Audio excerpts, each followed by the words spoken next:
Avec les fonctions du menu affichage, on peut observer la maquette dans son intégralité.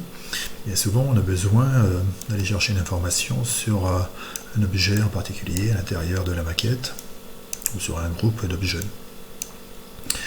Donc pour cela, on va aller dans Objet et on va pouvoir jongler entre les éléments sélectionnés et les éléments non sélectionnés que l'on pourra afficher, rendre transparent ou masquer. Donc par exemple, ici, je vais sélectionner cette tête de pieu puisque j'ai besoin de m'intéresser à cet élément-là. Donc je vais rendre masqué les autres éléments et il me reste donc l'élément sélectionné. Je fais afficher tout pour faire apparaître l'ensemble de la maquette. Si je veux une sélection de plusieurs éléments, je peux également les sélectionner à la souris. Maintenant la touche CTRL pour sélectionner plusieurs éléments du même type ou autre. Donc avoir une sélection multiple. Il a le même principe, je vais rendre les éléments non sélectionnés transparents. Donc j'ai toujours ma maquette, je peux positionner les éléments sélectionnés dans ma maquette. Je peux carrément limiter l'affichage aux éléments qui sont sélectionnés. J'affiche le tout. Je peux avoir également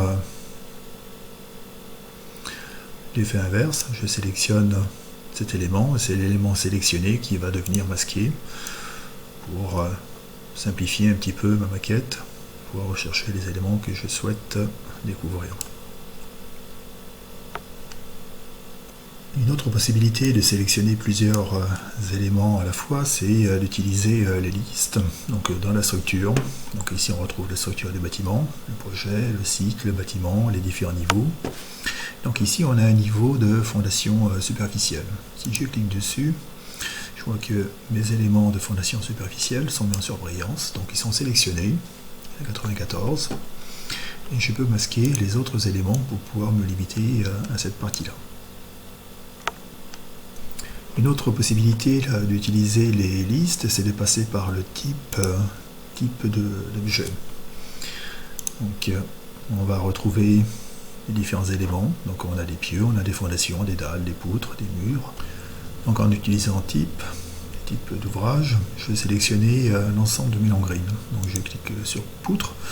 Bon, après si je voulais en sélectionner une en particulier, j'aurais la possibilité de retrouver chacune des poutres ici dans cette liste de type d'ouvrage.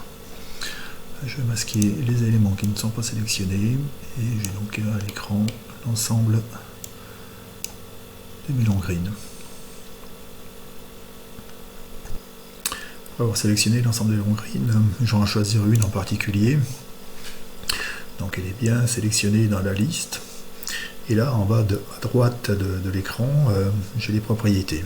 Donc j'ai les codes d'identification EFC, j'ai le type d'élément correspondant à l'ouvrage, j'ai son nom, je vais avoir un certain nombre d'informations et caractéristiques dimensionnelles, entre autres. Et là, comme le bureau d'études béton a renseigné des informations propres à cet élément-là, je vais retrouver les propriétés qui peuvent m'intéresser.